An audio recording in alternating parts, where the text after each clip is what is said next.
Bom, shalom, queridos, graças a paz, mais uma vez. Agora vamos continuar o nosso estudo nessa segunda parte do livro da Bibliologia, a qual vou lançar para vocês aqui o estudo dentro desse vídeo, da videoaula.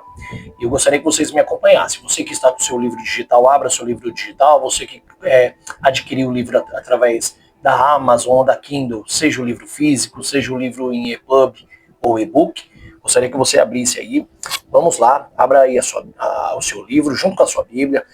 Eu sempre peço aos alunos, por gentileza, mantenha sempre o caderno, caneta, lápis, borracha na mão, sempre para vocês poderem pegar alguns argumentos, algumas significações e ensinos exclusivos e acrescentados que eu vou colocando aqui no estudo, para vocês não perderem nada dentro dos estudos, nos seus contextos originais que eu trago a vocês a todos os instantes, tá bom? Bom, vamos lá. Nessa segunda parte do estudo do livro, gostaria que você pegasse aí agora na página 7, tá?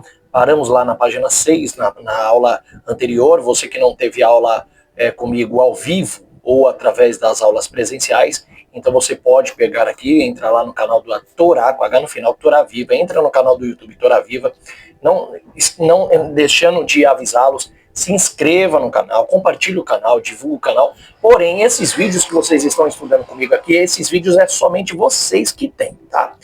É só vocês que têm acesso a esse vídeo. Não tem mais ninguém que tenha acesso a esse vídeo, tá bom? Só vocês que têm acesso a esse vídeo. Então eu gostaria que vocês pegassem aí e agora, nesse momento, abrisse o seu livro e acompanhasse aqui com o professor Ronaldo Vairá a página 7, tá bom? Deixa eu dar uma olhadinha aqui. Deixa eu primeiro preparar a página aqui, vou abrir para vocês aqui. A página vai aparecer exatamente isso aí. A página 7, olha lá, vou mostrar para vocês a página aí. Sair um pouquinho do meu rosto aqui para vocês focar um pouquinho na página de estudo, tá bom? Vamos lá. Olha só. Olha aí, bacana, tá bom? Então olha aqui, ó. Aqui está a página 7. Nós estudamos, né, no estudo anterior, tá? Essa parte da bibliologia, a qual paramos aqui, ó, tá bom? Aqui a árvore do conhecimento, que fala dos 27 livros que constituem o Novo Testamento, que foi escrito originalmente na língua grega ou helênica. Lá eu expliquei para vocês o significado, por que é chamado de gregos helênicos, tá bom? Também expliquei aqui na outra aula passada sobre as canonizações dos livros, por que na protestante existe tantos livros, na católica tantos outros livros, nas bíblias orientais outros tantos livros, assim como também na Tanakh, né, que é a tradução original do hebraico, do povo de Israel, lá em Israel, o povo judeu, por que ele só tem apenas outros tantos livros. Então foi explicado, tá? Essas quantidades de livros, se você quiser, você abra lá a página, assiste o outro vídeo, e vocês vão ter direitinho o estudo e a narração perfeita, tá? O estudo completo dentro de uma bibliologia pura, realmente o que é a canonização. E essa canonização, foi Deus que deu? Foi Deus que inspirou? Tá, se foi Deus que inspirou, como eu disse para vocês lá, por que foi inspirada somente a alguns, na verdade, por que foi inspirada somente a alguns pais da igreja? Ou seja, por que a Bíblia protestante que é inspirada? Por que a católica não? Por que a Bíblia original hebraica é inspirada e por que a protestante não? Por que a católica ou a protestante ou a hebraica é inspirada e as Bíblias orientais talvez não? Então, eu deixei explicadinho lá, vocês acessem a página, acesse o vídeo. Esse vídeo é só para os alunos, tá bom? Vai ser privado só para os alunos que tiverem o link, e vocês vão assistir essa videoaula maravilhosamente lá, tá bom? Bom, então vamos lá. Lembrando que vocês também, além de assistir, vocês também vão receber a prova para fazer, e além da prova, lembrando, terminando os livros, terminando as provas, vocês receberão um certificado e farão até a formatura, tá bom? Com certeza, esse ano de 2026 vai ser uma vitória grande para vocês, para mim, para a nossa vida, perante o Eterno, tá bom? Então vamos lá, olha só. Então, voltando aqui na página 7, deixa eu voltar aqui na página 7, olha só. Origem do nome Bíblia, A palavra Bíblia, plural de biblion, diminutivo de biblos, que significa livros ou livretos, que a seu termo vem de biblos, que é propriamente a entrecasca da planta do papiro. Aqui entre parênteses eu dou uma explicação que essa planta do papiro é uma cana ou um junco que cresce às margens do rio Nilo, tá? Hoje conhecido na atual África, e os outros rios do Oriente. Uma prova disso, vocês podem fazer uma análise dentro do livro de Êxodos, ou livro no hebraico chamado de Shemot, capítulo 2, ou Passuk, ou versículo, que dizemos que a palavra Passuk no hebraico é versículo, tá? Versículo, verso 3. Ou também em Jó, capítulo 8, 11, e Isaías 18, 2, tá bom? Ali vocês têm algumas passagens de referência sobre essa palavra da cana de junco, tá? Bom, se vocês quiserem fazer a leitura comigo aqui, deixa eu voltar a câmera aqui para mim rapidinho, para vocês fazerem a leitura junto comigo. Olha só, fazendo essa leitura aqui, ó, olha só, deixa eu voltar aqui, bom, voltou, aqui. Fazendo a leitura, por exemplo, em Êxodos capítulo 2, do versículo 3, ou Jó capítulo 8, versículo 11, ou Isaías capítulo 18, versículo 2, vamos procurar a primeira que vem antes, o livro que vem antes, o livro de Shemot, o livro de Êxodos, que o próprio Moisés escreve, e vamos fazer uma leitura no capítulo 2, do versículo 3, e vamos entender sobre realmente se é de fato o que está falando aqui nas escrituras faz sentido nesse estudo, tá? Ó, no capítulo 2, versículo 3 diz: não podendo mais acobertá-lo, pegou uma cesta de papiro. Olha aí, tá bom? Você coloca a palavra junco, na sua Bíblia pode estar junco, mas o correto aí se fala papiros. Junco ou papiro. Como, por exemplo, o Mar Vermelho, a palavra é vermelho que está aí, ou que você aprendeu escrito, que o Mar Vermelho se abriu. No original, no hebraico, lá não está Mar Vermelho. No original está Mar de Junco, tá bom? Mar de Junco, tá bom? Então, olha só. Não podendo mais acobertá-lo, pegou uma cesta de papiro, cobriu-a com argila e alcatrão, deitou nela o filho e colocou entre os juncos da margem do rio. Tá bom? Que rio é esse? O rio Nilo, aonde nascia grande parte dessa cana, ou junco, que cresce nas margens do rio Nilo, tá? Que é uma das provas que está em Êxodos capítulo 2, versículo 3, desses papiros que foram feitos. Então você já está sabendo onde foi feito o papiro, da onde existe, do rio Nilo, que é um rio que ficava próximo às margens de Mitzrayim, do Egito antigo da época, hoje atual África, tá bom? E agora você já tem uma noção. Você tem outras passagens, como eu disse, Jó capítulo 8, versículo 11 e Isaías 18, 2, que você pode fazer a leitura também aí na sua casa. Mas vamos lá, vamos voltar aqui para o estudo, continuando na tela, tá bom? Continua comigo aí, vamos lá, continuar. Olha só. Então veja que além de Êxodo 2, 3, Jó 8, 11 e Isaías 18, 2, nós vemos que essa cana, ou esse junco que cresce à margem do rio Nilo, é o que cobre o material em que se escrevia também os manuscritos da época, tá bom? Se serviu para usar como material de escrita, que é os manuscritos do papiro, um dos primeiros modos ou métodos que o homem começa a utilizar para fazer as suas escritas, tá? No caso, também, próprio Moisés, em Êxodo, capítulo 17, no outro livro, no outro vídeo eu tenho esse relato. Ele ensina, ele está escrito claramente no capítulo 17 que Deus ordena que ele escrevesse tudo em um livro do que Deus ordenasse para que não fosse esquecido, que tudo fosse escrito. Então aí começa a escrita dentro do papiro, tá bom? Um método muito mais antigo e inicial para se escrever. Talvez não tão barato como hoje, fácil de acesso, que você tem de comprar uma Bíblia aí de R$150, R$100 e ter todas as folhas impressas como leitura, uma facilidade tão acessível que eu digo às vezes até as pessoas que tudo que é fácil, às vezes as pessoas não valorizam. Hoje nós temos acesso tão fácil à Bíblia tão fácil ao acesso da antiguidade, das verdades, das revelações de Deus, que antigamente as pessoas se matavam para ter esse acesso e não podiam, tá bom?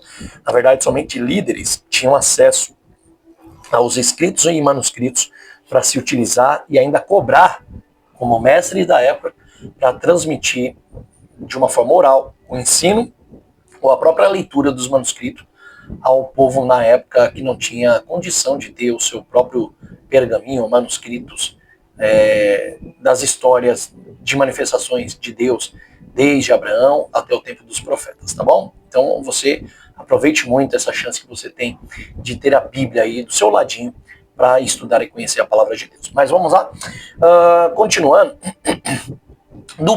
do papiro se extraíam tiras, as quais eram colocadas, unia às outras, formando um rolo de qualquer extensão. Outro material usado para a escrita era o pergaminho, que vem dos tempos cristãos. Bíblia, então, queria dizer os livros. O Antigo Testamento, no tempo de Jesus, já era chamado as Escrituras.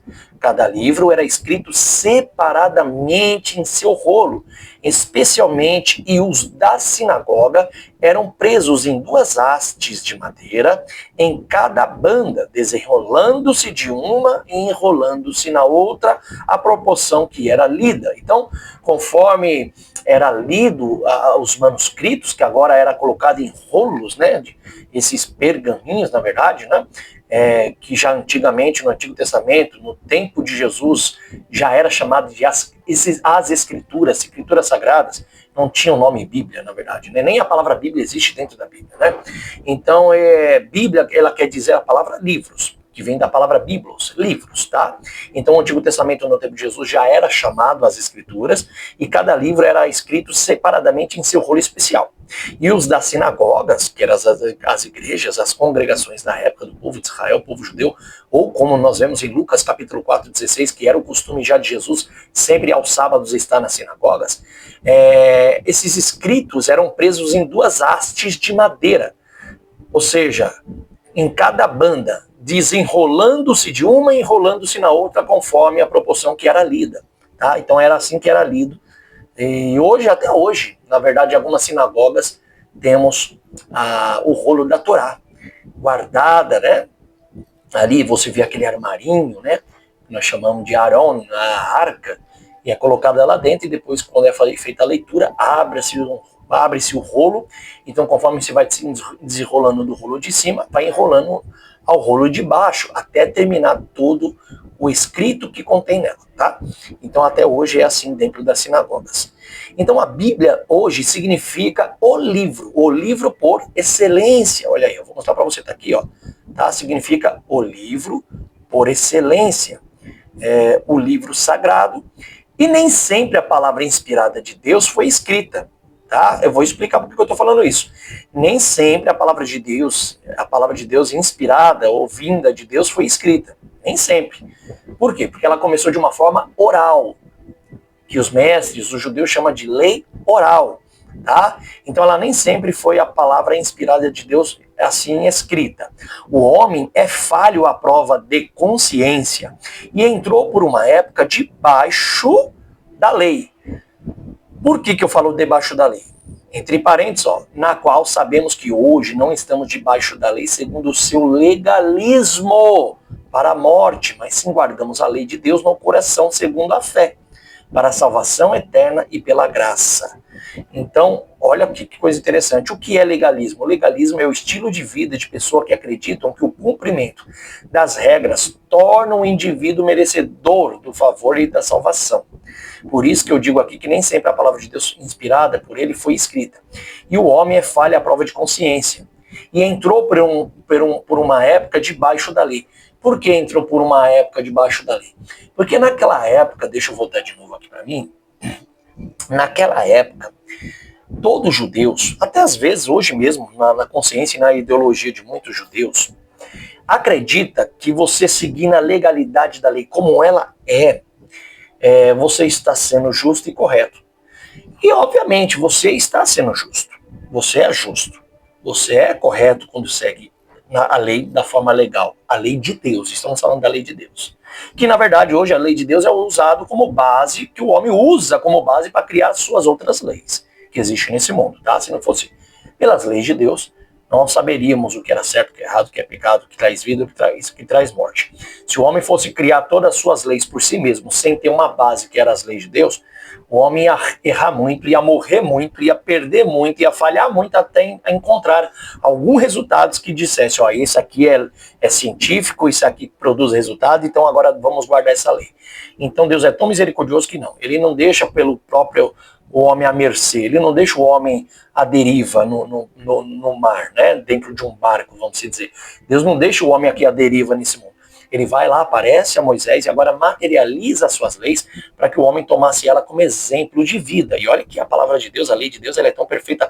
Salmo 119, você vê maravilhosamente, vamos até ler algumas partes aqui, por exemplo, o salmista Davi, os seus elogios à lei de Deus, é lindo, são tão maravilhosos, né, que ficamos até assim, maravilhados com as palavras de Davi. Por exemplo, o Salmo 119, no verso 1, diz assim, ó, felizes são aqueles cujo caminho da vida é irrepreensível. Irrepreensível são pessoas que não cometem pecados, pessoas que andam de uma forma justas e corretas. Então, felizes são aqueles cujo caminho da vida é irrepreensível, que vivem pela lei de Deus, pela lei de Adonai, pela Torá de Adonai. Felizes são aqueles que observam sua instrução e a procuram de todo o coração. Não fazem mal, não fazem nenhum mal, mas vivem por seus caminhos. Tu nos deste os teus preceitos, Senhor, para que os observássemos cuidadosamente, que meus caminhos sejam seguros, enquanto observo tuas leis. Então não serei envergonhado, pois fixei meu olhar em todas as tuas mitzvot, ou fixei os meus olhos em todos os seus mandamentos.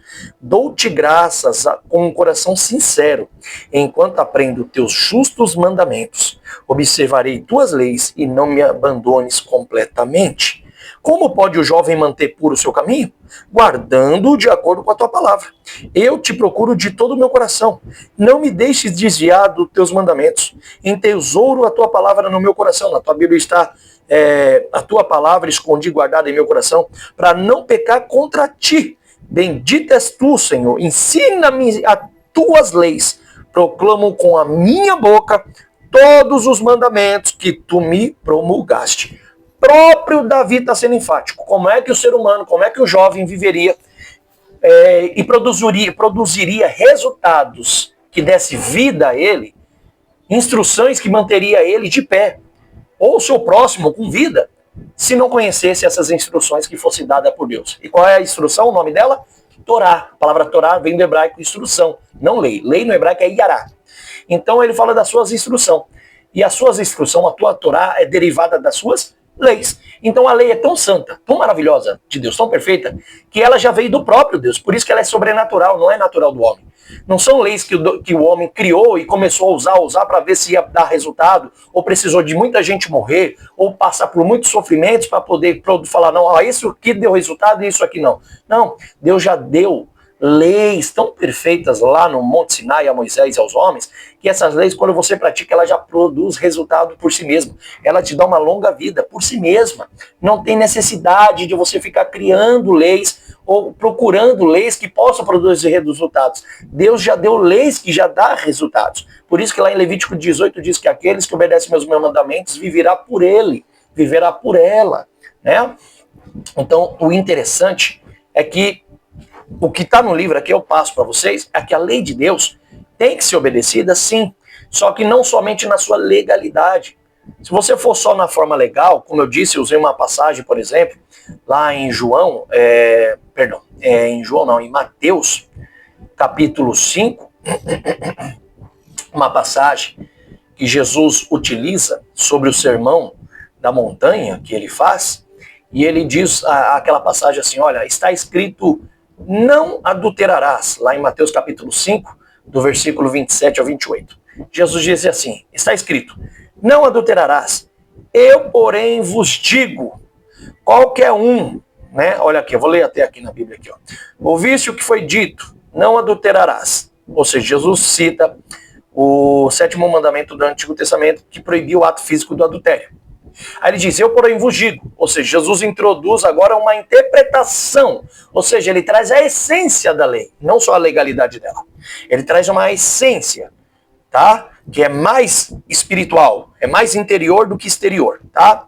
Que ele diz assim, ó, qualquer que olhar para uma mulher com intenção impura, só de olhar, cobiçar, desejar uma mulher com intenção impura, no coração já adulterou com ela. Então Jesus está ensinando, gente, o adultério que está na legalidade do mandamento de Deus, Deus deu, mas não para você só ir na legalidade. Você tem que ir além das letras. Você tem que ir além da legalidade. Você tem que entender realmente a essência da lei. Quando Deus dá essas leis a Moisés, ao povo, ele queria que o povo descobrisse a sua essência.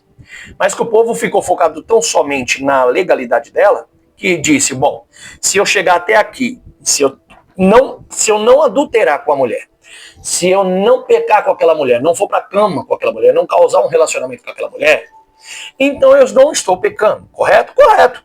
Então, daqui para trás eu posso fazer o que quiser com aquela mulher. Eu posso pensar, desejar, imaginar o que estou fazendo com ela, posso mexer, falar, tocar. Então quer dizer, se eu não cometo adultério, eu não sou adúltero. Legalmente, ele está errado? Não, ele está correto. Por isso que Jesus, ele fala até uma passagem interessante que eu lembrei até agora, que ele diz assim, se a sua justiça não exceder e muito a dos escribas e dos fariseus, de maneira nenhuma entrará no reino dos céus. Onde que está escrito isso? Em Mateus capítulo 5, versículo 20, que ele faz a menção sobre o sermão, o ensino da interpretação da lei de Deus na montanha. Então Jesus mesmo está dizendo, se a vossa justiça não exceder em muito a dos escribas e dos fariseus, de maneira nenhuma vocês vão entrar no reino. Por que Jesus está falando isso? Porque eles seguem a lei, eles são justos. Eles são justos. Se a sua justiça não exceder. Quando Jesus fala que se a sua justiça não exceder, Jesus já está dizendo, eles são justos. São. Mas eles são justos só na legalidade. Uma legalidade tão perigosa que eles, para Deus, já estão pecando. Para o homem, na legalidade que Deus deu a ele da lei, não estão pecando. Porque não cometeu o ato. Não matou, não adulterou, não cobiçou lá na hora, não roubou, né? Não deu falso testemunho. Então, se eu não fizer o ato dentro da forma legal, eu não pequei. Ok. Mas Jesus vem trazer a interpretação mais a fundo, a essência. Antes de fazer, já pensa lá atrás, antes de cometer. Porque só no pensamento, só na intenção de fazer, você já está pecando para Deus. E era isso que Deus queria que Moisés e o povo de Israel descobrissem. E eles não descobriam essa essência. Para isso que Jesus vem. O Eterno envia Jesus para trazer para eles o descobrimento dessa essência. Então Jesus está indo contra as leis? Não. Jesus era contra o fariseu e a sua justiça? Não. Mas Jesus estava querendo ensinar a sua essência, além da letra, porque a letra mata. Porque da mesma forma que você medir as pessoas, vocês serão medidos. Olha, eu tenho que medir ela da forma legal. Olha, a pessoa, ela não cometeu, mas teve a intenção. Só da intenção já cometeu o pecado. Ou só da intenção já cometeu o ato bondoso também. Porque na intenção você tem o ato que é bom e o ato que é ruim. Na intenção, não só o ato de cometer. Então, por isso, irmãos, Mateus 5 é muito claro, Jesus trazendo esses ensinos. Que a lei, as leis, nós não estamos debaixo da lei. Por que não estamos debaixo? Porque nós não somos legalistas. Não vivemos na legalidade dela, nós vivemos na essência dela. Nós se antecipamos para obedecer ela como ela é em sua essência, não na sua legalidade. Então, Jesus quebrou alguma lei? Anulou? Não. Nós não estamos, então, debaixo da lei? Nós não estamos debaixo da lei legalista, ou seja, não somos pessoas que vivem de forma legal, mas vivemos ela na sua essência. Jeremias 31, 31. Nós temos ela na nossa mente e no nosso coração, imprimidos na nossa mente e no nosso coração. Então nós já praticamos a lei de Deus por amor na sua essência e não na sua legalidade. Por isso que aqui eu coloquei que nem sempre a palavra de Deus, inspirada por ele, foi escrita. O homem falha a prova de consciência e entrou por uma época debaixo da lei, na qual sabemos que hoje, deixa eu voltar a tela para vocês aqui, olha só, aqui ó, para vocês verem, deixa eu mostrar aqui com a setinha, olha aqui ó, na qual, aqui em vermelho, na qual sabemos que hoje não estamos debaixo da lei. Então aprenda que essa palavra estar debaixo da lei não é porque a lei acabou, foi anulada, é porque nós não vivemos de forma legalista, mas a sua essência. Por isso que eu disse aqui, ó, hoje não estamos debaixo da lei segundo o seu legalismo para a morte, mas sim guardamos a lei de Deus no coração segundo a fé para a salvação eterna e pela graça. Então, ou seja, o que é essa morte? Essa morte é a morte espiritual, a qual você não possa entrar no reino do eterno. Então não é só a morte física. Por mais que você esteja resguardado pela lei, dentro da sua legalidade, o seu corpo físico, e a sua integridade física pode estar guardada pela lei, você não tem só essa vida. Você tem a outra vida que há de vir e a ressurgir, que é a ressurreição, o julgamento e a eternidade habitando com Deus para sempre. Então temos dois tipos de vida. A vida material e física, que é essa do corpo, e a vida eterna que devemos alcançar. E como nós alcançamos ela? Pelo legalismo da lei? Não, mas pela essência dela. Porque na essência nós antecipamos, ou seja, não adulterarás. Então eu não preciso cometer o ato para não ser adulto. Só de pensar eu já estou cometendo, para Deus já é um pecado. Por isso que Jesus revela que o povo, seja eles fariseus, seja todos eles, já estavam cometendo para Deus pecado. Mesmo não tendo cometido o ato, só as intenções que eles faziam já eram pecado, tá bom? Já era pecado, a intenção já era pecado. Então essa intenção gera a morte, tá? O afastamento de Deus, tá? O próprio Tiago vai dizer isso claramente, tá? Que o pecado após consumado gera a morte. Onde que está isso? O próprio Tiago fala isso. Vamos lá, deixa eu achar para vocês aqui.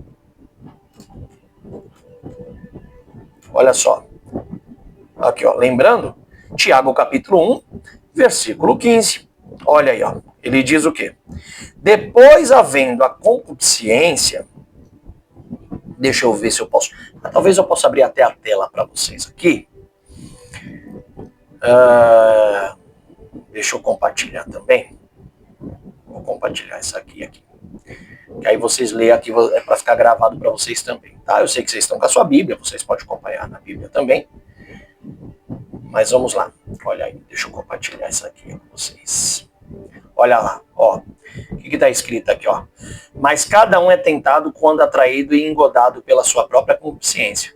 Depois, olha só, depois havendo a concupiscência concebida, ou seja, depois havendo a cobiça, o desejo concebido, gerado dentro da sua mente, depois que você imagina o pecado, você já está dando a luz ao pecado. O pecado não é só quando você consuma ele, tá?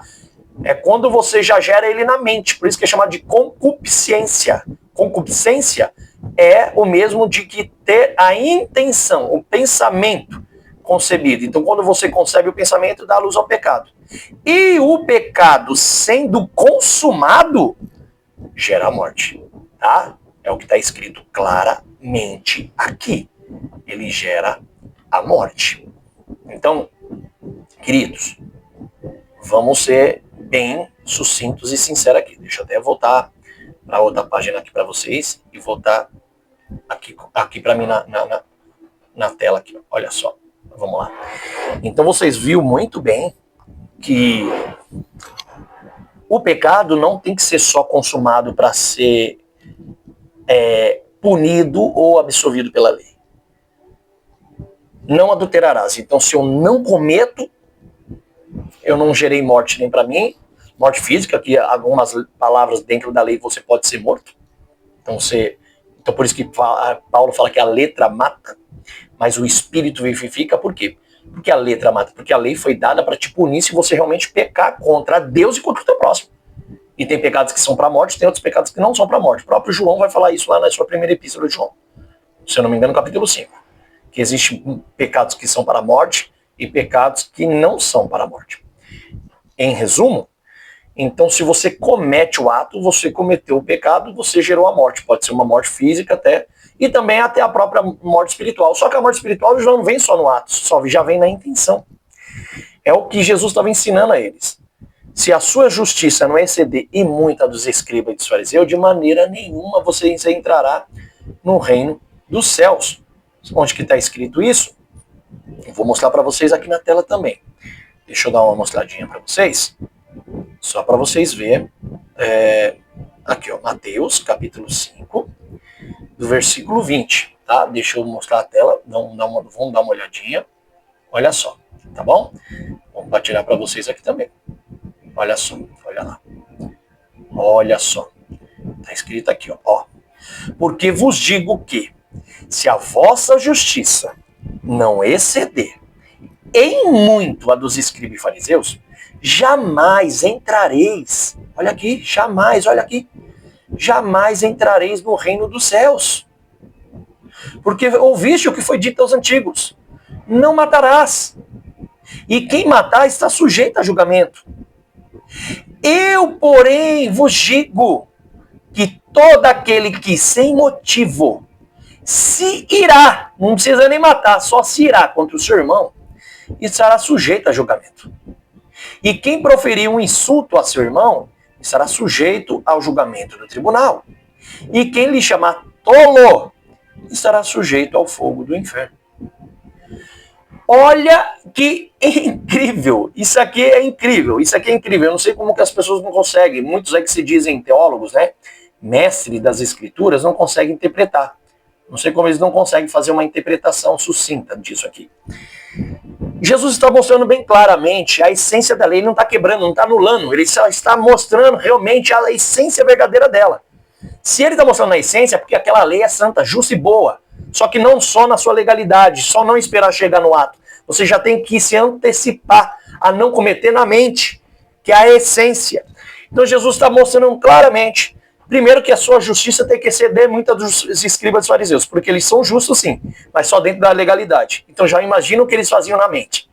Tá? Por isso que eles pecavam e pecavam muito contra Deus. E por isso que eles já estavam sujeitos a jamais verem a Deus, como muitos até hoje, até mesmo nessa teologia cristã que diz que a lei foi abolida, que é pior ainda, quando falam que foi lei abolida, então você aboliu a lei legalista e a essência dela.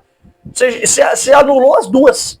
Se você anular a lei na sua legalidade, você já está automaticamente, porque são grudadas uma com a outra, você está automaticamente anulando a sua essência. Se você está anulando a sua essência, você está anulando as próprias palavras de Jesus em ensino. Então você automaticamente, meu irmão, vai ser até pior que o judeu. Você não vai ver a Deus nem de pintura, nem na pintura. Então você não pode dizer que a lei foi anulada. A lei não foi anulada. Pelo contrário, nós alcançamos a sua essência. E a essência dela é esse ensino, tá? Eu não vou mostrar muito não. Aqui você já tem entendido um pouco do que entender o que é a lei de Deus, né? Então o que é o legalismo? Eu digo isso aqui para vocês, ó, voltando a tela para vocês continuarem lendo comigo. Olha só. O que é a lei, né? O que é a lei aqui, olha só.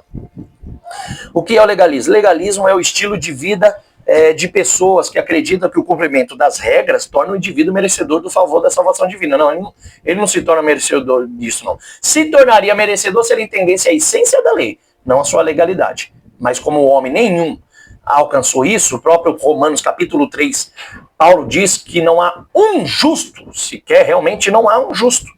Tá? Tanto gregos como judeus, todos pecaram, tá? Onde que ele diz isso? Tanto judeus quanto gregos, todos pecaram. Olha só, vamos ver onde que está escrito isso? Eu vou colocar aqui, Romanos, capítulo 3, do versículo 9. E vou mostrar a tela para vocês aqui também. Olha só. Deixa eu mostrar para vocês também aqui. Não vou mostrar nem meu rosto, não. Já vou direto para vocês aqui, ó, na tela. Tá? Olha aí na tela, ó. Que se conclui? O que se conclui? Temos nós qualquer vantagem? Os judeus, né? Paulo falando. Nós, judeus, temos alguma vantagem? Não. De forma nenhuma. Pois já temos demonstrado que todos, tanto judeus como gregos, estão debaixo do pecado. Como está escrito, não há um justo. Nenhum sequer. Não há quem entenda. Não há quem busque a Deus. Todos se extraviaram. A uma se fizeram inúteis. Não há quem faça o bem. Não há nenhum sequer. A garganta deles é sepulcro aberto. Com a língua urda engano. Veneno de víboras está no seu lábio. A boca eles têm cheia de maldição e de amargura. São seus pés velozes para derramar sangue. E nos seus caminhos a destruição e miséria E assim sucessivamente que ele fala na palavra. Então você vê perfeitamente, clara, nitidamente, que ele está mostrando aqui. O próprio Paulo está dizendo que não há um justo sequer. Não há quem seja justo e seja reparado, usando as passagens da profecia do profeta Ezequiel. Não há um justo, realmente, tanto os judeus quanto o grego, todos estão debaixo do pecado, porque todos pecaram. Achando que estavam justos e corretos por seguir a legalidade da lei? Não! Porque a lei não tem que se seguir na sua legalidade. Começa na legalidade, mas você tem que entender o princípio ativo dela na sua essência e aplicar a essência e não a legalidade da lei. E aí, infelizmente, todos pecaram. Então começou a necessidade do quê? O que está escrito aqui? Olha aqui, ó. Começou a necessidade da palavra de Deus ser escrita. Então a lei de Deus, as leis, chamada lei oral, deixa de existir oralmente e Deus começa agora a fazer existir as escritas. Então a palavra de Deus é conhecida por diversos nomes, os quais são derivados da Bíblia e de origens externas. O termo Bíblia não aparece, senão nas capas, pois não o vemos através do volume sagrado. Este termo Bíblia foi usado primeiramente por João Crisóstomo no século IV. É derivada de biblos, uma palavra grega que significa livros, ou seja, coleção de livros pequenos. Embora não seja um título inconveniente, além do mais usado, livro, né? Porque é um volume apenas, sendo um título mais correto a dizer, porque é uma coleção de livros. Não há evidências de que o homem tivesse a palavra de Deus escrita antes do dia em que o Eterno disse a Moisés: escreve isto para um memorial num livro. Olha lá, Êxodo capítulo 17, 14, onde começa a se utilizar o papiro para escrita, tá? Então, a partir de então, os homens de Deus falaram, inspirados pelo Espírito Santo de Deus, e registram, né, a palavra falada. Davi, Lucas, João, Paulo e assim, etc. Eles escreveram inspirados por Deus, entretanto, havia homens santos aos quais Deus falou como Noé, Abraão, José, dos quais não lemos em nenhuma página da Bíblia que Deus ordenou que eles escrevessem algo. Então, de Abraão, tá bom? José, Noé, foram os homens que não teve livro escritos, porque a escrita inicia-se em Êxodo 17 com Moisés, tá? Então a lei oral passa a ser a lei escrita. Por isso que a lei oral hoje se tornou comentários de traduções e interpretações de grandes mestres, rabinos das escrituras sagradas escritas, tá? Então hoje a lei oral, que é o Talmud, a Mishnah, os comentários de grandes sábios e mestres, se tornaram agora referência de interpretações de textos bíblicos, principalmente, e obviamente exclusivamente do Antigo Testamento, da Antiga Aliança, que nós chamamos de Sagradas Escrituras. Continuando aqui, ó, Deus revelou-lhes a sua vontade oralmente, de uma maneira direta e pessoal, como também a Adão, Caim, Abimeleque, Isaac, Jacó e muitos outros. Apesar de não existir a palavra de Deus escrita, Deus nunca ficou sem testemunhas, a saber, página 9, primeiro, quais são as suas testemunhas? Por exemplo, as suas obras. As obras testemunham de Deus. Nunca ficou sem testemunha. Deus tem as suas obras, tem o homem, ele tem todas as suas testemunhas de que ele é Deus e é real e produz resultado verdadeiramente a tudo aquilo que está escrito na palavra do Senhor. Então vamos lá. A primeira testemunha de Deus são as suas próprias obras. Está escrito isso no próprio Salmos 19. Os céus declaram a glória de Deus e o firmamento anuncia as obras de suas mãos. Salmo 19, 1. É uma testemunha. Os céus são uma testemunha que de Deus é real e existe. O firmamento das suas obras, ou seja, a sua criação científica, o ser humano, é a prova viva de que existe esse Deus. O que se pode conhecer a respeito de Deus lhes é claro. Olha o Paulo falando isso no capítulo 1. Porque Deus assim o fez. Desde a criação do universo, suas qualidades invisíveis, ou a qualidade de Deus que são invisíveis, como o seu poder eterno e a sua natureza divina, são claramente vistas, pois elas podem ser entendidas mediante as coisas que ele criou. Portanto, eles não têm desculpas. Romanos capítulo 1, versículo 19 e 20. Ninguém tem desculpa de se justificar e dizer que nunca ouviu falar de Deus ou que não conhece a Deus.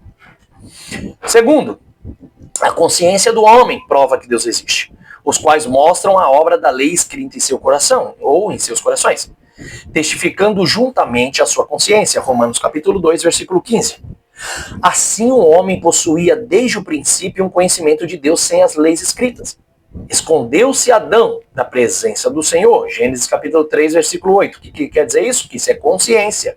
Ato de consciência, porque a sua consciência condenou-o quando ouviu a voz do seu Criador. E quando digo consciência própria, é uma consciência moral, eu não digo que Adão se condenou a si mesmo por achismo ou opinião própria de que fez algo errado. Porque ele nem sabia o que seria certo ou errado, a não ser que algo tinha como base, que era o quê? As leis de Deus oralmente, que ele já tinha dado como aviso lá no Éden do que ele poderia fazer ou não, comer ou não. Mas sim porque ele lembrou de um mandamento, olha só, que Deus o deu em referência da Etz Hatuv Hara, a árvore do bem e do mal. O mesmo aconteceu com Caim, que depois de matar o seu irmão, foi interrogado por Deus e acusado pela consciência. Ou seja, todo homem já sabia que já existia leis desde o princípio, a lei só foi materializada. Mas antes de ser materializada em Êxodo 17, no tempo de Moisés, a lei de Deus oralmente já existia. Então a consciência do homem, ela só existe por base que ela tem. Qual que é por que tem consciência? O que é certo e o que é errado? Porque não pelo achismo que vem do nosso coração. Nós sabemos o que é certo e o que é errado por base que nós temos como a lei de Deus. A lei de Deus é o parâmetro para saber o que é certo e o que é errado. E não o que nós achamos que é certo e o que é errado. Então, o mesmo aconteceu com Caim, onde ele replicou para Deus quando Deus perguntou: cadê seu irmão? E ele disse: não sei, eu sou o guardador do meu irmão. Está lá em Gênesis capítulo 4, versículo 9. Então, o que é consciência? A resposta é: a consciência é definida como a parte da psique humana que introduz angústia mental e sentimentos de culpa ao ser violada e sentimentos de prazer e bem-estar quando nossas ações, pensamentos e palavras estão em conformidade com os nossos sistemas de valores. Eu vou deixar até para vocês aí, tem um vídeo no meu canal chamado Consciência Moral. Clica nele, assista esse vídeo, Consciência Moral. Lá eu dou uma explicação maravilhosa do que é a consciência moral. O que é consciência? Dentro da Bíblia, tá? Dentro das Escrituras. O que é consciência para Deus? O que é a consciência baseado na palavra, na instrução, na Torá de Deus? O que é a consciência humana? Você vai ler lá e procura lá no canal, Consciência Moral, professor Ronaldo Vairá. Você vai achar, tá? Então vai, continuando aqui comigo aqui, ó. Vamos agora lá para a página 10. Olha só. A palavra grega traduzida como consciência, em todas as referências do Novo Testamento, é suneidesis, que significa consciência moral. Está lá no meu vídeo. A consciência reage quando as ações, pensamentos e palavras se conformam ou são contrárias a um padrão de certo e errado. Ou seja, essa consciência moral tem por objetivo comparar suas ações ou faltas através de uma regra exterior. Como, por exemplo, eu só terei consciência de um erro ou de uma falha. Aqui, olha só, eu só terei consciência de um erro ou de uma falha de acordo com a regra e lei de Deus, que me mostre o que é certo ou errado. Pois sem um preceito de Deus, ou seja, sem um preceito, um estatuto, uma lei de Deus, como parâmetro ou base de vida e moral, ou seja, cultura e educação, eu não saberia o que seria pecado ou justiça. Por isso a consciência individual do homem não serve como veículo da revelação divina, porque pode ser cauterizada e fica quase inutilizada. A natureza nos ensina somente que Deus é o Criador. Consequentemente, havia necessidade de uma revelação que durasse para sempre. Tal é a palavra escrita, que permanece para sempre, como disse em 1 Pedro, capítulo 1, versículo 23. Lemos em Salmos 40, versículo 7 também. No rolo do livro está escrito de mim, e mais, e disse-me: ó filho do homem, dá de comer ao teu ventre, enche as tuas entranhas deste rolo que eu te dou. Então comi, e era aí na minha boca doce como mel, assim como está escrito em Ezequiel capítulo 3, versículo 3. Então, você vê que aqui os próprios escritores, no caso dos salmistas, do salmista Davi, onde ele fala, no rolo do livro está escrito de mim, então ele mostra que sobre o livro está escrito, a inscrição, conforme Deus ordenou, para que fosse escrito tudo que Deus manifestasse, assim como também está escrito em Ezequiel: ó filho do homem, dá de comer ao teu ventre. Comer o quê? Comida? Não. Aqui é uma forma metafórica para te dizer: encha a tua mente das minhas palavras, das minhas leis. Encha dos conhecimentos do que estão escritos agora nesse rolo. E aí ele fala que então comi, ou seja, traduzindo, ele começou a se debruçar na lei, estudar a palavra e conhecer muito mais a palavra de Deus, a qual era como doce na boca dele, ou seja, era maravilhosa, mas quando descia sobre a sua barriga, era como um fel amargo. Por quê? Porque a lei de Deus ela é tão justa e perfeita, que se você pensa que ela tem que ser seguida só de uma forma legalista, ela será como um doce na tua boca. Mas a sua legalidade, uma hora, não vai manter você na justiça o tempo todo. Você vai estar tão acostumado a ficar, eu não cometi o pecado, não cometi o ato, mas eu fico pensando, eu fico na intenção, eu fico no desejo, que os desejos, a sua intenção e seus pensamentos, uma hora vai te dominar. E quando esses pensamentos e esses desejos te dominar, você vai já acabar cometendo um ato ou está ultrapassando a obediência da lei na sua legalidade. E aí aquilo que você tinha como doce na tua boca se tornará como um fel amargo, que fará você ser punido, e a lei vai te punir. Então, não viva só na legalidade, viva na essência. Por isso que aqui a tradução de Ezequiel 3:3, muitos não entendem a tradução original do que Ezequiel está falando. Então, comi, e era na minha boca doce como mel, mas quando desceu para o meu estômago ficou como amargo. O que ele está querendo dizer? Aquilo é uma metáfora. Que enquanto eles obedeciam a lei na sua legalidade, porque enquanto eu não cometi o pecado, então eu posso desejar, eu posso pensar, posso fazer o que quiser. Não estava seguindo a essência, não estavam se antecipando. O que aconteceu? Chega uma hora que, como eu disse em Tiago capítulo 1, a cobiça vai gerar o desejo vai gerando o pecado, e esse pecado vai ser tão grande, tão forte para querer cometer, que você vai acabar cometendo. E quando você comete, você gera a morte, que pode ser tanto a morte física dentro da lei como punição, quanto a principal, a morte espiritual. Nós lembrando, por exemplo, na história de Davi com Batseba, né? O desejo foi tão grande, tão grande, tão grande na cobiça, que ele não suportou, acabou quebrando a lei e gerou uma morte espiritual com Deus. E essa morte espiritual deu sorte ainda, que não foi uma morte física, que deveria ser punido. Não sei se ele recebeu algum foro privilegiado por ser rei, né? E esse foro privilegiado não permitiu que ele fosse punido, mas há uma morte muito grande, onde a espada de Deus entrou na sua casa e destruiu muito, até seus filhos, perseguindo até ele mesmo para matá-lo, deitando com as suas próprias concubinas e mulheres na sua casa, tomando o seu reinado, uma luta catastrófica que houve na vida de Davi. Então, aí que está o resultado. A lei ela é tua amiga enquanto você está na sua legalidade e obediência. Mas se você ultrapassar e transgredir a ela não vai ser sua amiga. Ela obrigatoriamente não vai ser sua inimiga, mas vai ser justamente o seu contra-ataque.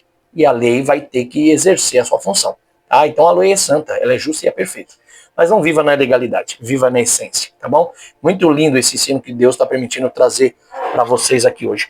Então, olha só, outros nomes que nós temos aqui para a Bíblia, por exemplo, a palavra de Deus em Hebreus 4:7, deixa eu levantar um pouquinho mais a câmera aqui. Por exemplo, aqui outros nomes que nós temos para a Bíblia aqui, a palavra de Deus, ela é chamada de a palavra de Deus em Hebreus 4:12, a escritura de Deus em Êxodo 32:16, as sagradas letras em 2 Timóteo 3:15, a lei em Mateus 12:5, as escrituras da verdade em Daniel 10:21, a palavra da vida em Atos 7:38, a lei e os profetas em Lucas 16, a escritura chamada também em João 5, o livro do Senhor chamado em Isaías 34:14, tá bom? E agora vamos aqui para a página 11 e vamos encerrar logo, tá? Aqui na página 11. Olha só. A Bíblia é, em primeiro lugar, uma revelação da verdade religiosa. Isso acha-se compreendido na definição dada. O próprio objeto da revelação é Deus. Nas relações que podem existir entre ele e as suas criaturas. A Bíblia é a história da redenção. É a história do mundo de Deus, destinada a ser mais tarde o reino do Filho. No caso, Israel e as nações, conhecida como a Igreja. Manuscritos bíblicos e versões da Bíblia. Manuscrito é uma palavra de origem latina, ou seja, manus, mão, scriptus, escrito. Um documento manuscrito quer dizer o que foi escrito à mão. No passado, todos os documentos eram escritos ou copiados à mão, e os textos bíblicos nos foram transmitidos através dos manuscritos, tá bom? Então, todos os textos que você tem hoje na sua Bíblia foi através dos manuscritos e das compilações de cópias de outros manuscritos antigos. Materiais usados, nós já estudamos, que era o papiro. O papiro foi dado ao nome ao papel por causa dessa casca da planta que atingia de 2 a 4 metros de altura, tá? E se fazia folhas dos manuscritos. né? Ela era de 15 a 27 centímetros de comprimento. Depois veio o pergaminho, que do latim vem a palavra pergamina, por isso que recebeu o nome pergaminho, que vem de Pérgamo, né? Segundo Plínio, o nome de pergaminho ele só teve origem com o que aconteceu ao rei de Pérgamo, Eumenes II, no ano 160 a.C., tá? Esse rei ele planejou formar uma biblioteca maior do que a de Alexandria, no caso do papiro, lá no Egito. E o rei desse país, por inveja, né, proibiu a exportação do papiro. Que rei? O rei do Egito, na época, né? Ele proibiu a exportação do papiro para Pérgamo, obrigando então Eumenes II a recorrer ao processo de preparar peles para as escritas. Então ele teria que trabalhar, já que ele quer os seus papéis, então ele teria os seus papéis. Já que ele quer criar uma grande biblioteca e disputar com os papiros do Egito da época, então o rei do Egito falou o seguinte, então se vira, quer seus papéis? Faz você os seus papéis. E ele teve que fazer. Muito animal sendo escalpelado, tirando as suas peles, né, que é o pergaminho feito de pele de animal, para poder preparar, e assim começou os processos de preparação de pergaminhos para a escrita. E olha que era muito caro, normalmente só os soferins, ou seja, somente os escribas, os escritores tinham esse direito e essa autoria de ter as escritas para poder escrever, porque era muito caro, e eles trabalhavam com isso, tá? Era o meio de trabalho deles. Bom, os escritos que nós temos, os códex manuscritos, que nós utilizamos na época do Antigo Testamento, ó, nas eras passadas que foi utilizada, tá? Desde os pais da igreja, como a Vulgata, que foi usando, como Jerônimo, que usou a Vulgata. Vou trazer agora aqui, vocês vão ler, esses códex, esses manuscritos que eu vou te falar, são esses aí que são derivados da Bíblia que você tem hoje, tá bom? Escrita, são derivadas desses manuscritos, e esses manuscritos são derivados dos outros manuscritos, chamados de manuscritos javistas, eloístas, sacerdotais, e também dos manuscritos de Qumran, tá bom? Então vamos lá para você entender. O códex dos manuscritos. Isso promoveu o surgimento de um novo método de prepará-las, tão aperfeiçoado que a cidade-estado deu o nome ao pergaminho, segundo Timóteo 4, capítulo 4, versículo 13. O primeiro manuscrito, tá? O primeiro não, na verdade, foi encontrado junto com outros, mas foi os mais antigos encontrados. O manuscrito do Vaticano está escrito na língua grega e data do século IV. É o mais conhecido do mundo, uma obra de 4 volumes com 700 páginas. Estão escritos em 3 colunas de cada página, tá? É uma coluna escrita, outra coluna, tá? Ela é uma obra de 4 volumes, com 700 páginas, escrita em 3 colunas cada página. Contém quase a Bíblia inteira, chamado de Codex Vaticanus, tá? O manuscrito Vaticano, eu tenho acesso a elas aqui. Segundo o manuscrito sinaítico, descoberto em 1844 pelo sábio alemão Dr. Tischendorf, está em forma de um livro e cada página contém 4 colunas, exceto os livros poéticos do Antigo Testamento, os quais têm somente 2. Faz parte da Biblioteca Imperial em Leningrado e é o mais precioso tesouro da Igreja Grega. O terceiro é o manuscrito alexandrino, é assim chamado por ter feito parte da biblioteca em Alexandria, foi também escrito em grego e data do século IV. E é composto de 4 volumes e tem 2 colunas em cada página.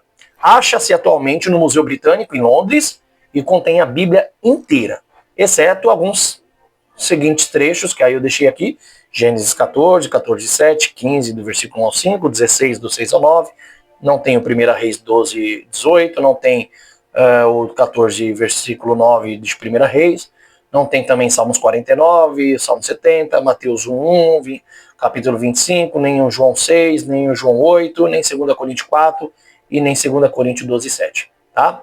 Os outros, todos restantes de escrito eles têm, tá? O Códex Alexandrino tem. E o manuscrito que é o chamado Códex de Efraim. Olha, o Códex de Efraim ele está na Biblioteca de Paris, data do século V, tá? É um pouco mais moderno que os outros. É descrito como Códex reescrito, porque tem evidências de ter sido escrito 2 vezes, uma por cima da outra. Houve uma tentativa de lavar o pergaminho e reescrevê-lo. Não sei se de uma forma capciosa, ou porque, como eles não queriam perder o pergaminho, que era muito caro, tentaram lavar, apagar aquela pele, para poder reescrever da forma mais correta, né? Fazer uma compilação mais correta. Ou a tentativa de fazer uma inscrição já maliciosa e interpretativa. Então, o manuscrito chamado Codex de Efraim, que é o mais moderno do século V, é um pouquinho aí, né, balançado na sua autenticidade e canonização. Tá bom? E eu vou deixar para vocês a tradução da Bíblia que temos aqui na página 13, tá? Que nós temos a LXX, que é a Septuaginta, a Vulgata, a versão autorizada, que é a versão do rei Tiago, de King James, a ARC, da Almeida, a ARA, também da Almeida revisada, a Figueiredo, a FIG, a Mato Soares, a Humberto Ruden, feita pelo padre brasileiro que traduziu a Vulgata do Evangelho em 1930 e foi publicada no Brasil em 1946, tá? Também tem a tradução brasileira, traduzida por uma comissão de teólogos brasileiros e estrangeiros, publicado no Novo Testamento em 1910 e o Antigo Testamento em 1917. E a IBB, que é a Imprensa Bíblica Brasileira, publicada em 1968, na década de 68, e as Bíblias de edição católica têm 7 livros a mais, os quais foram aprovados pelas mesmas igrejas no ano de 1546, tá bom? Vamos aqui mostrar para você então a outra tela. Ó, a página 14. O que é os livros apócrifos? Os livros apócrifos são de Tobias, Judite, Sabedoria de Salomão, Eclesiástico, Baruque 1 e 2, Macabeus. Ou seja, portanto, a Bíblia Católica tem 73 livros, sendo 66 sagrados, canonizados, mais 7 apócrifos, ou seja, isso é, não canonizados. E quais são os critérios da canonicidade da Antiga Aliança, tá? Quais eram os critérios que eles utilizavam? Por que os livros apócrifos serem rejeitados pelos judeus, pela igreja primitiva, e ainda são rejeitados pelas igrejas protestantes? São os seguintes critérios. Primeiro, foram escritos originalmente em hebraico. Os apócrifos do Antigo Testamento foram escritos em grego. Então, os apócrifos que foram escritos em grego, originalmente em grego e não em hebraico, são apócrifos, ou seja, não são canonizados nem inspirados. Não acredito que foram inspirados por Deus, mas apenas um achismo escrito por homens. Também foram escritos em Moisés e Esdras, os originais, porém os apócrifos do Antigo Testamento foi escrito em Moisés e no tempo de Esdras e Neemias, tá? Que é chamado de Ezra. Então, Esdras e Moisés foram os escritos originais. Já os apócrifos foram escritos entre o 1º século e o 3º século antes de Cristo, quando as profecias já haviam sido encerradas, os oráculos terminados e a revelação havia cessado, como Deus interrompeu as visões e as profecias dos profetas na época do Antigo Testamento. Tá? Foram reconhecidos pelos judeus como partes das Escrituras. Os apócrifos nunca foram aceitos pelos judeus como inspirados. Foram citados por Jesus, mas nenhum apócrifo foi citado por Jesus, com exceções. Tá? Foram citados pelos personagens do Novo Testamento. Os apócrifos não foram, com exceção de Paulo e Pedro, que cita algumas passagens de livros apócrifos nas suas escrituras, como por exemplo lá em Coríntios, que ele fala sobre uma pedra que seguia o povo, tá bom? Página 15, foram aceitos pela igreja primitiva como possuidores de autoridade canônica e inspirada por Deus, já os apócrifos não foram. Razões textuais, porque são rejeitados os apócrifos. Aqui eu vou trazer para vocês, na verdade, quais são as razões textuais de por que os apócrifos são rejeitados. Primeiro, o anjo Rafael engana e mente. Anjo Rafael.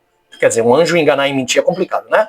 E isso está lá em Tobias capítulo 5, do versículo 4 ao 18, e no capítulo 12, versículo 14. O anjo Rafael também ensina feitiçaria. Lá em Tobias 6, 17 e 19. Ensinar feitiçaria é complicado, hein? Um anjo ensinar feitiçaria é complicado. Erros históricos na edição do livro de Esther. Por exemplo, livro de Esther, capítulo 2, do versículo 16 ao 22, contradizendo a data citada com o evento relatado, que é o 10º mês de Tevet. A data é certa. Certa é 7 anos do seu reinado. Data errada em 11, versículo 2. Esther só tem capítulos 10. Só 10 capítulos. Esther só tem 10 capítulos. Já nos apócrifos existe 11 capítulos do versículo 2. E um erro é a contradição da data citada do evento relatado no tempo de Esther, né? Sobre o enforcamento dos homens, né? Na época de Mardoqueu. Eles colocam como mês 10 de Tevet. E a data certa é 7 anos do seu reinado, ou seja, o reinado do rei Axaverosh, o rei Assuero da época, não marca como a data correta do mês 10 de Tevet. Então, não é o mês 10 de Tevet no livro de Esther, do capítulo 2, versículo 22. Você dá uma lidinha lá, tanto no capítulo 2, versículo 16 e 22, não bate com esse mês 10 de Tevet, que é colocado no livro de Esther, no capítulo 11 dos Apócrifos, tá? O autor pede desculpa se escreveu algo errado, lá em 2 Macabeus, do capítulo 15, versículo 38 a 39. Poxa, se escreveu algo errado é complicado, e nem como vai saber então se foi inspirado por Deus ou não. O autor faz elogio ao suicídio, em 2 Macabeus, capítulo 14. A maior prova de canonicidade é a inspiração pelo Espírito de Deus e a aceitação por Deus.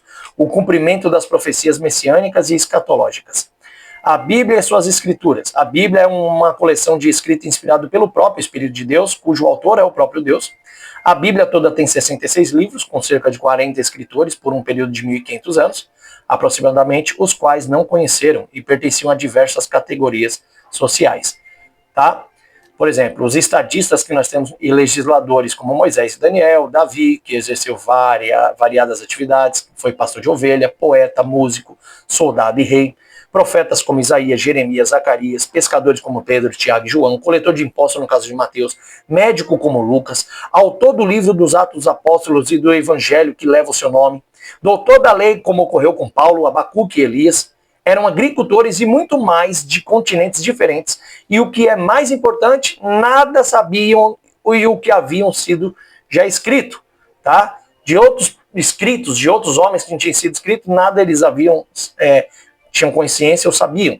São pessoas de épocas diferentes, de tempos diferentes, que Deus usa e mostra uma consonância, tá? Uma concordância perfeita nos seus escritos, mesmo sendo pessoas de épocas diferentes, mostrando que a palavra de Deus é inspirada por Deus e bem canônica, tá? Deus não faz curva e nem erra nas suas palavras. A perfeita unidade da Bíblia, quando lemos, inspira-nos a glorificar a Deus, porque em meio à alegria e tristeza, o produto final apresenta uma só mensagem e uma só salvação, Yeshua, Jesus. Inicialmente, os escritores da Bíblia não eram divididos em capítulos e versículos, tá? A divisão em capítulos só veio acontecer no ano 1250, pelo cardeal chamado Hugo de Santo Caro, que era um monge domiciliano, que ele se serviu para a sua concordância com a Vulgata, tá? As aplicações a essa concordância deram-lhe muito valor e estabeleceram esta prática de citar os capítulos em vez de referir-se ao livro ou algumas fotos proeminentes nela contidas. Alguns pesquisadores atribuem essa divisão também a Stephen Langton, falecido em 1228, e no ano de 1551, Robert Estienne, um grande erudito francês do século XVI, fez a divisão em versículos, publicando a primeira Bíblia assim dividida em 1553, que é a Vulgata, tá bom? Aqui em 1525, Jacob Behem, na Bíblia Bomberg, em Veneza, também havia dividido a Bíblia, que é o Antigo Testamento em versículos. O Antigo Testamento encerra citando a palavra maldição, aqui na Bíblia judaica se lê destruição total para aqueles que desobedecem a Deus. Eis que vos enviarei o profeta Elias, antes que venha o grande e terrível dia do Senhor, e ele converterá o coração dos pais aos filhos e o coração dos filhos aos seus pais, para que eu não venha e fira a terra com maldição, assim como está Malaquias 4, dos 5 ao 6.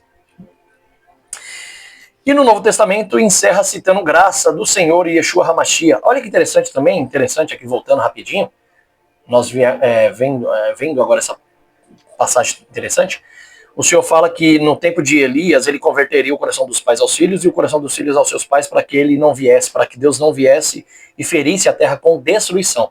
Tanto que isso aqui faz jus ao 5º mandamento que foi dado lá em Êxodo capítulo 20 a Moisés. Olha como que Deus não faz curva na sua palavra. O que ele falou no passado, ele confirma no presente e ele mantém no futuro. Quando há uma desonra, quando o pai não honra os filhos e os filhos não honram o pai, honrarás o teu pai e tua mãe, para que você prolongue teus dias na terra. Esse prolongamento quer dizer que Deus não venha destruir a terra para que você morra e sofra. E o próprio Deus está dizendo aqui, olha aqui, confirmando o 5º mandamento que está lá no Êxodo capítulo 20 ou Deuteronômio capítulo 5. Deus está sendo bem claro que quando Elias viesse, converteria o coração dos pais aos filhos e o coração dos filhos aos seus pais. Ou seja, teria uma concordância dentro da família de seguir ao único Deus e a sua lei e entender que tem que ser fiel à sua obediência e entender a essência dessa lei. E para entender essa lei, deveria primeiramente se arrepender. Foi no caso de João Batista, que veio fazendo o batismo para que ele se arrependesse dos seus pecados, reconhecesse. Tanto os filhos quanto os pais reconheceram que eles, mesmo que eles pecassem um contra o outro, ajuntando os dois, eles estavam pecando, era contra Deus. Então, para Deus não destruir a terra, conforme profetizado em Malaquias 4, do versículo 5 ao 6, Deus envia João Batista na vida, na linhagem de Zacarias e Isabel, assim como envia Jesus na linhagem de José e Maria. Coisa linda, interessante. Vamos voltar aqui para terminar, tá? Vamos lá. Olha só. E o Novo Testamento encerra citando a graça do Senhor Yeshua HaMashiach, Jesus o Cristo, aqueles que obedecem. Porque eu testifico a todo aquele que ouvir as palavras da profecia desse livro, que se alguém lhes acrescentar alguma coisa, Deus fará vir sobre ele as pragas que estão escritas nesse livro. E se alguém tirar quaisquer palavras do livro dessa profecia, Deus tirará sua parte do livro da vida, e da cidade santa, e das coisas que estão escritas nesse livro. Aquele que testifica essas coisas diz, certamente cedo venho, amém. Ora, vem, Senhor Yeshua. A graça de nosso Senhor Jesus Cristo seja com todos vocês. Amém. Livro de Apocalipse, capítulo 22, versículo 18 ao 21. Há 8.000 vezes a palavra Senhor na Bíblia. A volta de Jesus é citada 1.845 vezes. O autor da Bíblia é Deus. O intérprete da Bíblia é o próprio Espírito de Deus. E o assunto central dele é o Mashiach, é o Messias Jesus, tá? Não existem duas Bíblias, ela é uma só, tá bom? Esse negócio de Antigo e Novo Testamento não existe, não. A Bíblia é uma só. Existem aproximadamente 6.912 idiomas em todo o mundo, segundo o compêndio de Ethnologue, tá? É um compêndio, um livro chamado Ethnologue, ou Etnologia, considerado o maior inventário de língua do planeta, e dentre essas línguas, 3.400 dialetos, na qual a Bíblia já foi vertida em partes, em 2.500 línguas e dialetos. A Bíblia continua a ser o livro mais traduzido no mundo. Os números seguintes são aproximados. Em 2005, pelo menos um livro da Bíblia foi traduzido. Em 2.400 dos 6.900 idiomas. Então, os números seguintes são aproximados. De 2005, pelo menos um livro da Bíblia foi traduzido em 2.400 dos 6.900 idiomas listados pela SIL, que é a Sociedade Internacional de Linguística, incluindo 680 línguas na África, seguida de 590 na Ásia, 420 na Oceania, 420 na América Latina e das Caraíbas, 210 na Europa e 75 na América do Norte, tá? Então a Sociedade da Bíblia Unida atualmente assiste na tradução da Bíblia em mais de 600 projetos. A Bíblia está disponível em todo ou em partes, e cerca de 98% da população do mundo em uma linguagem em que eles são fluentes. A Bíblia foi escrita num período de 1.500 anos, por uns 40 autores, e contém 66 livros, 1.189 capítulos, 31.173 versículos e cerca de 3 milhões de letras. Maravilhoso, irmãos, maravilhoso. Está dividida em duas partes, Antigo e Novo Testamento, Antiga e Nova Aliança. Composição dos livros são 66, sendo 39 do Antigo e 27 do Novo. O maior é o Salmos e o menor é 2 João. Qual o menor capítulo da Bíblia? Salmo 117, que possui 2 versículos. Qual o maior capítulo da Bíblia? Salmo 119, que possui 176 versículos. Qual o menor versículo da Bíblia? Jó 3:2, que possui 7 letras. Qual o maior versículo da Bíblia? Esté capítulo 8, versículo 9, que possui 415 letras ou caracteres. Terceiro, divisão em capítulos. São 1.189 capítulos, sendo 929 no Antigo e 260 no Novo. Foi dividido em capítulos em 1.250 por Hugo de Santo Caro. Olha isso aqui para vocês não perderem essas informações. Divisão em versículos. São 31.173 versículos, sendo 23.214 do Antigo e 7.959 no Novo. Vocês veem que o Antigo ele sempre tem mais, né? Muito mais do que o Novo. O maior versículo está em Esther 8:9 e o menor está em Êxodo 20:13. A Arque em Lucas 20, versículo 30, a TRBR em Jó 3:2, tá? Então aí tem uma diferenciação. Questão de ser maior versículo, dependendo da Bíblia, tá? Dependendo da tradução, O maior versículo pode estar em Esther 8:9 e o menor pode estar em Êxodos 20:13, porém na ARC o certo seria em Lucas 20, versículo 30, e a TRBR seria em Jó 3:2, tá? Então depende da versão. A divisão em versículos se deu em duas etapas. O Antigo Testamento em 1445 por Rabi Natan e o Novo Testamento em 1551, sendo esta a Vulgata Latina. Vou repetir, tá?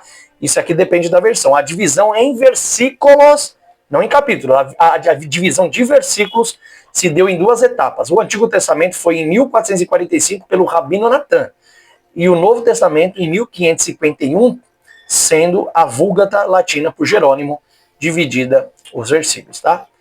Então, o Antigo Testamento, escrito em hebraico, com poucas exceções, esta era e é a língua do povo de Israel e é chamada a língua judaica, ou Lashon HaKodesh, língua sagrada, tá bom? Tá, a prova dessa palavra está em 2 Reis 18:26 e Isaías 6, tá bom? Foi falada pelos hebreus até o cativeiro, quando adotaram a língua aramaica ou síriaca, o qual é um dialeto do hebraico. O Antigo Testamento está dividido em 4 grupos. Por exemplo, leis, que são os 5 primeiros livros da Bíblia, também chamados de Pentateuco, que tratam da criação e das leis de Deus. Os livros você já conhece, que é Gênesis, Êxodos, Levítico, Número e Deuteronômios. Tá bom? Dentro da língua grega, na nossa tradução, Gênesis significa princípio ou origem, Êxodo quer dizer saída, Levítico, conjunto de leis, Números quer dizer uma estatística do povo de Israel, que é a contagem da nação de Israel adentrando a terra prometida, e Deuteronômios quer dizer repetição da lei. Tá?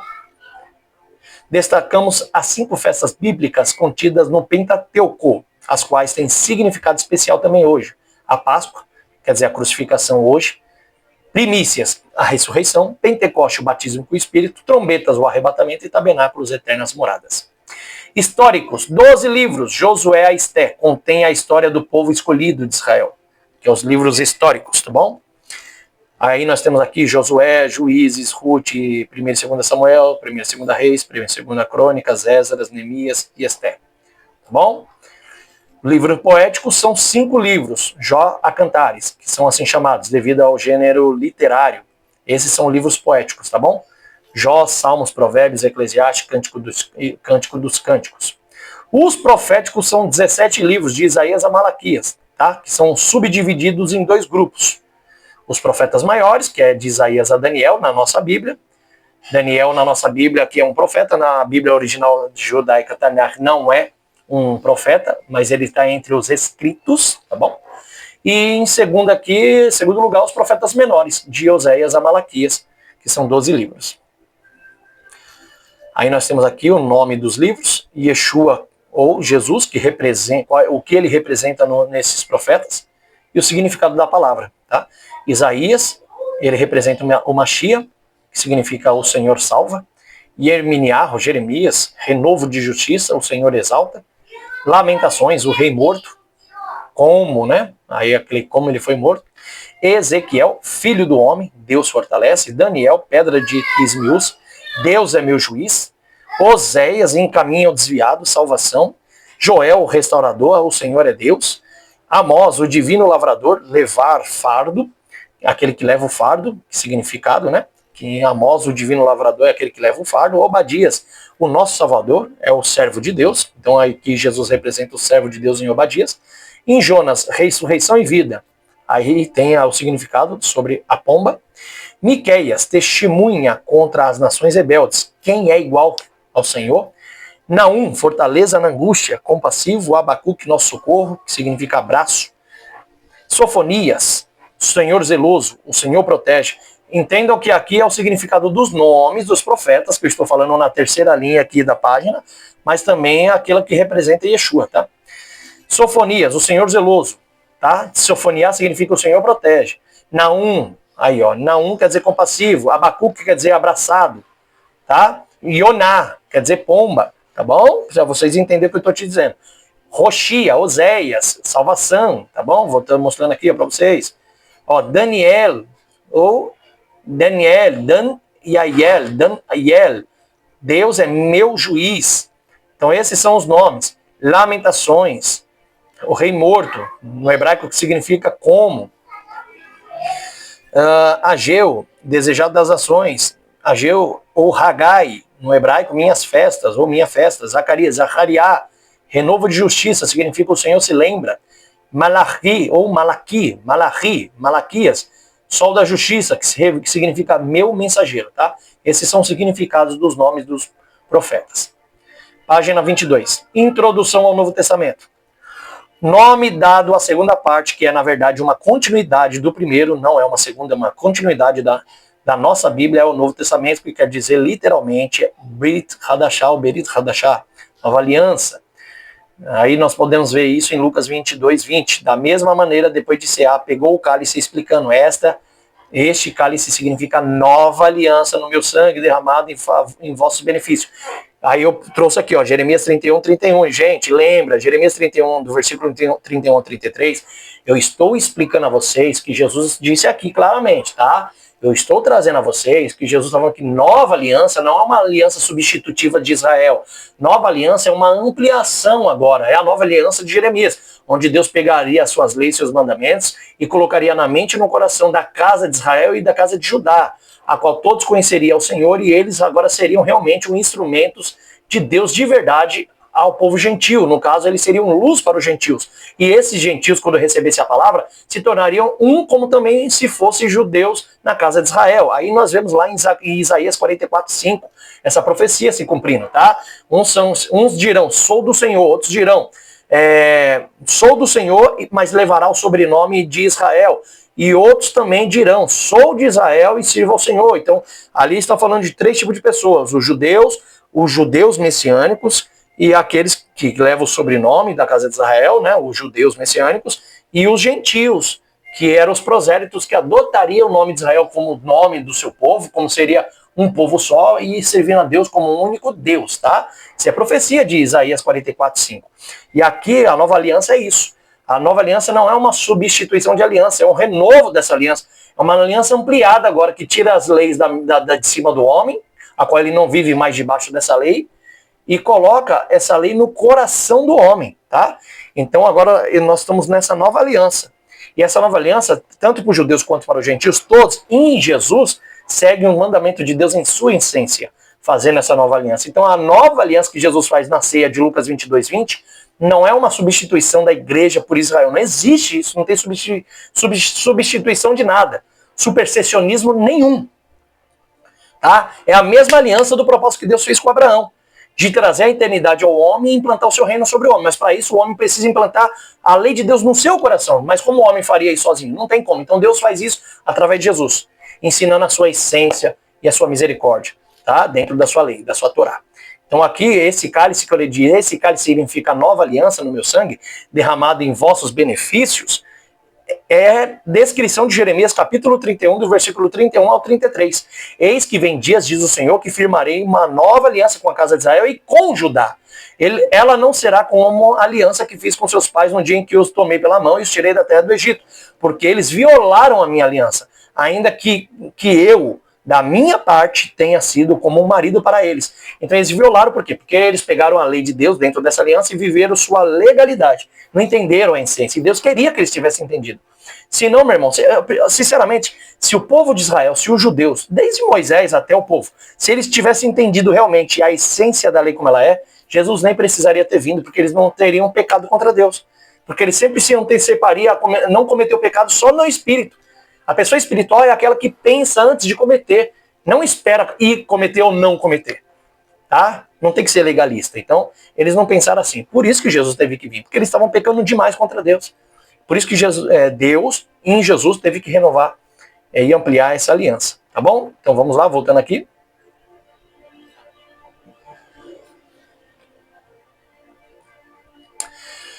A palavra aliança em hebraico é transliteração de Berit, ou Berit Hadashah. Brit, aliança, pacto, união e tratado. Ou seja, aliança significa um acordo feito por uma parte, sendo que a outra parte envolvida, embora pudesse aceitá-lo ou recusá-lo, não podia modificar essa aliança. Então esse é o significado da transliteração de Brit, tá bom?